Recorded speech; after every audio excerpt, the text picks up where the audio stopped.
Kuasa hukum Sudirman pada kasus Vina Cirebon berharap sidang PK digabungkan dengan terpidana. Sidang peninjauan kembali, PK, yang diajukan Sudirman, satu di antara terpidana dalam kasus Vina Cirebon akan dilaksanakan pada tanggal 25 September tahun 2024. Kuasa hukum Sudirman, Titin Prialianti, mengungkapkan bahwa pihaknya masih mengupayakan agar sidang PK Sudirman dapat digabung dengan sidang PK terpidana lainnya yang dijadwalkan pada tanggal 4 September tahun 2024. Menurut Titin, Perhimpunan Advokat Indonesia, Peradi, sudah mengajukan permohonan penggabungan sidang pada tanggal 29 Agustus tahun 2024. Namun hingga kini, belum ada keputusan dari Pengadilan Negeri, PN, Cirebon mengenai permohonan tersebut. Surat permohonan tersebut telah diterima oleh PN pada tanggal 30 Agustus. Meskipun jadwal sidang Sudirman sudah ditetapkan pada tanggal 25 September, kami masih berharap agar permohonan penggabungan ini dikabulkan, ujar Titin Prialianti saat dikonfirmasi media, Selasa, tanggal 3 September tahun 2024. Titin menambahkan, alasan utama permohonan penggabungan tersebut adalah efisiensi waktu dan biaya, serta agar pemeriksaan dalam sidang PK bisa lebih cepat diselesaikan. Selain Sudirman, ada 4 terpidana lainnya yang sudah lebih dulu mengajukan PK, yakni Eka Sandi, Supriyanto, Hadi, dan Jaya. Mereka terlibat dalam perkara yang sama. Sudirman satu nomor perkara dengan Eka Sandi, Supriyanto, Hadi, dan Jaya. Sementara terpidana lain seperti Eko dan Rivaldi adalah perkara nomor 3, jelas dia. Titin juga menekankan bahwa keputusan mengenai penggabungan sidang PK ini sepenuhnya berada di tangan majelis hakim. Insya Allah masih ada peluang untuk penggabungan sidang PK ini. Kami akan terus berupaya hingga sidang pertama nanti, katanya. Sudirman menangis kangen masakan sang ibu. Keluarga Sudirman, terpidana kasus Vina Cirebon, menangis haru dan saling berpelukan manakala mereka menjenguk ke lapas Bancai pada Kamis, tanggal 22 Agustus tahun 2024. Mereka tak mampu menahan rasa rindu terhadap Sudirman lantaran cukup lama tak bertemu. Terlebih terpidana kasus Vina Cirebon tersebut sempat dinyatakan hilang di lapas. Kasus kematian Vina Cirebon dan Eki hingga kini memang masih menjadi perdebatan antara pembunuhan atau kecelakaan, meski sudah ada putusan pengadilan.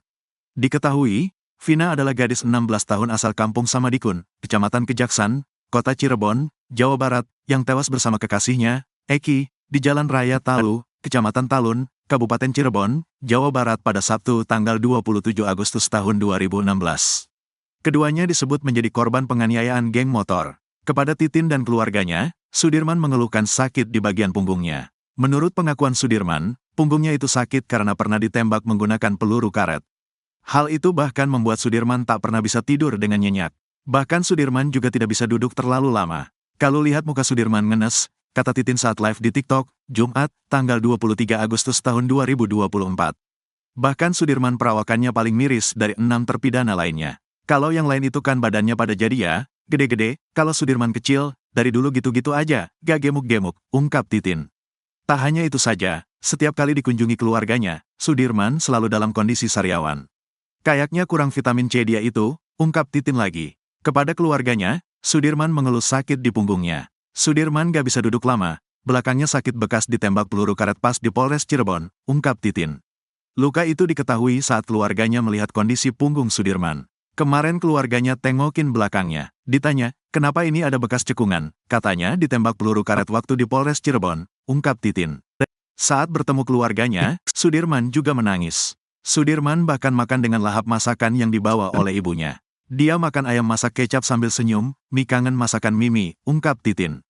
Mereka nangis berempat pelukan. Pas muncul di pintu, kakaknya langsung bangun nangis. Ibunya bangun nangis, berempat pelukan nangisnya sampai kenceng, kata Titin lagi. Titin berharap Sudirman bisa dipindahkan ke lapas Cirebon agar keluarganya bisa sering menjenguk Sudirman.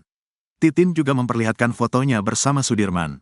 Terlihat Sudirman memakai baju biru dan rambutnya pendek. Sudirman sudah tidak memakai sweater seperti saat dijenguk ibunya di Polda Jabar. Sudirman terlihat sedang lahap memakan masakan ibunya. Sudirman akui sampai disiram air panas agar mengaku. Derita Sudirman, terpidana kasus kematian Vina Cirebon dan Eki, disebut disiksa penyidik agar mengaku terlibat. Bahkan, penyiksaan yang dialami Sudirman terbilang cukup sadis, mulai dari ditembak peluru karet di punggung, dilempari batu hingga disiram air panas. Kasus kematian Vina Cirebon dan Eki hingga kini memang masih menjadi perdebatan antara pembunuhan atau kecelakaan, meski sudah ada putusan pengadilan. Diketahui, Vina adalah gadis 16 tahun asal kampung Samadikun, Kecamatan Kejaksan, Kota Cirebon, Jawa Barat, yang tewas bersama kekasihnya, Eki, di Jalan Raya Talu, Kecamatan Talun, Kabupaten Cirebon, Jawa Barat pada Sabtu tanggal 27 Agustus tahun 2016. Keduanya disebut menjadi korban penganiayaan geng motor. Kuasa hukum Sudirman, Titin Prialianti mengungkap, saat Sudirman tiba di Polda Jabar, ia tidak pernah mengakui membunuh Vina dan Eki. Tapi pada pukul 4 waktu Indonesia Barat subuh Sudirman dilempar pakai batu, akhirnya terpaksa apa yang mereka inginkan, mengaku membunuh, kata Titin usai menjenguk Sudirman, dikutip dari akun TikToknya, Titin Prialianti, Kamis, tanggal 22 Agustus tahun 2024. Bukan cuma itu, Sudirman juga mengaku disiram air panas saat di Polda Jabar.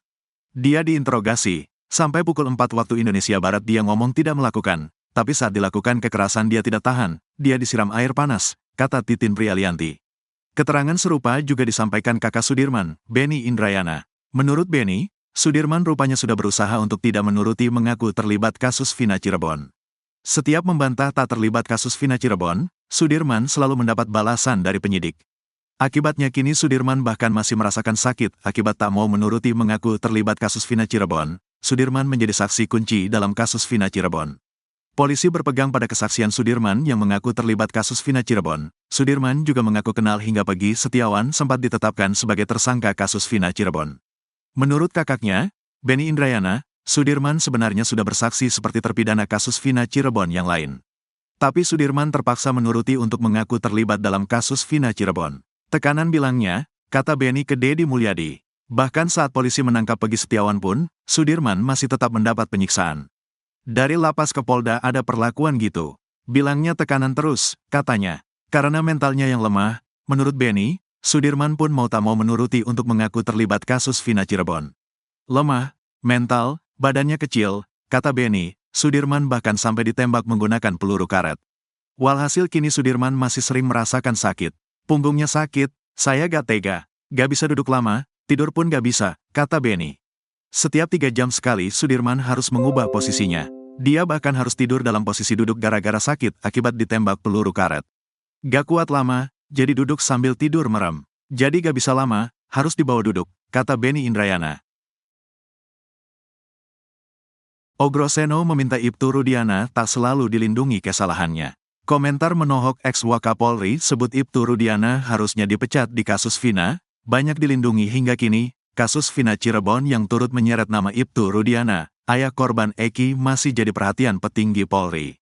Satu di antaranya datang dari mantan Wakapolri Komjen Purn Ogroseno. Selain mantan Kabareskrim Susno Duaji, mantan Wakapolri Ogroseno juga gencar menyoroti kasus Vina Cirebon yang terjadi 2016 silam tersebut. Belakangan ini Ogroseno memberikan komentar menohok menyebut Ibtu Rudiana seharusnya sudah dipecat di kasus Vina Cirebon.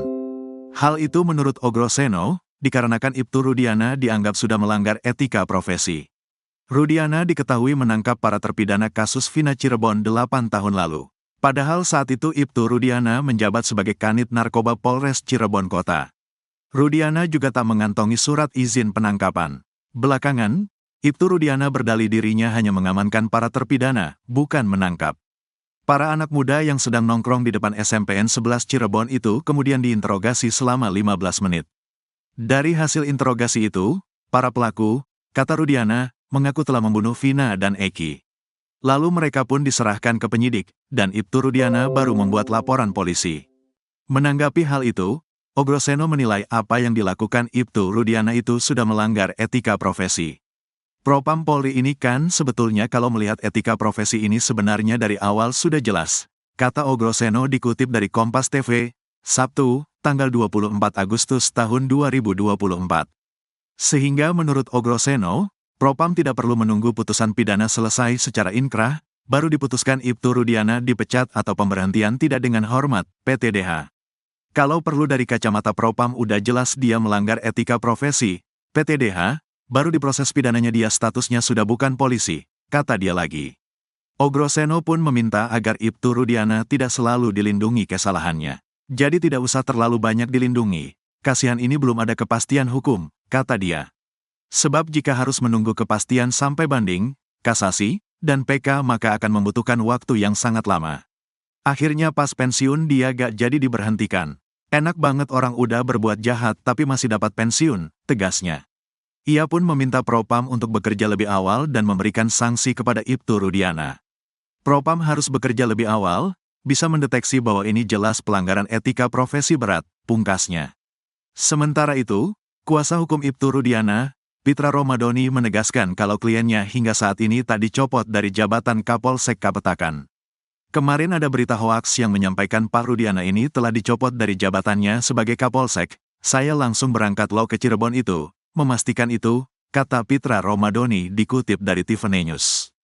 Menurut Pitra Romadoni, hingga saat ini, Ibtu Rudiana masih menjabat sebagai Kapolsek Kapetakan. Masih aktif, saya pastikan kemarin, langsung berangkat, Tandansya.